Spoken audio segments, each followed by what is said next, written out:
नाज़रीन अवां खे आगाह कंदासीं लकी ग़ुलाम शाह वेझो पुलिस ऐं ॾोहारनि विच में मुक़ाबले में SHO शहीद थी वियो आहे। अफ़सोसनाक ख़बर आबाद ताईं पहुचनि पिया। लकी ग़ुलाम शाह वेझो पुलिस ऐं ॾोहारनि विच में मुक़ाबलो थियो आहे। मुक़ाबले दौरान गोलियूं लॻण सबबि SHO शहीद थी वियो आहे। तफ़सील मालूम कयो था ज़ेब जोखियो टेलीफोन लाइन ते मौजूदु आहे। ज़ेब कहिड़ा तफ़सील आहिनि पुलिस मुक़ाबले बाबति आगाह कजो।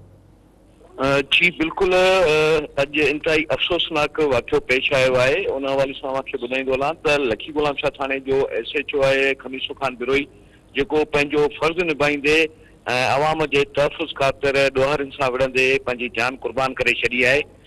उन हवाले सां तव्हांखे ॿुधाईंदो हलां त लकी ग़ुलाम शाह थाणे जी हद सखर शिकारपुर क़ौमी शाहराह ते ॻोठ आंदल महर वटि गुज़िर राति देरि सां ॾोहारिन नवाब शाह खां कोटिया वेंदड़ जेका सदाबार कोच आहे उनखे रोके उनजे गाॾी खे टायर में बस टणी उनखे रोके जेके मुसाफ़िर सवाल आहे 30 खां वधीक ॿुधायो वञनि उन्हनि खां लखे रुपयनि जेका फुरलट करे फरार थी रहिया हुआ त इतला ते जेको आहे सो लखी पुलिस पहुती।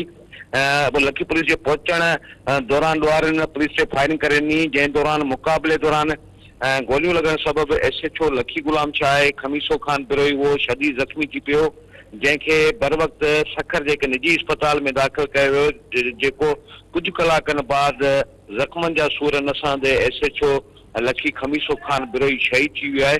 जॾहिं त अव्हांखे ॿुधाईंदो हलां त ॾोहारिन सां महाॾो अटकाईंदे शहादत जो जाम नोश कंदड़ SHO खमीसो ख़ान बिरोई जो जेको लाश आहे उहो लखी ग़ुलाम शाह तहलका अस्पताल आंदो वियो, जितां पोस्टमार्टम कराइण बाद संदसि वारसनि हवाले कयो वियो।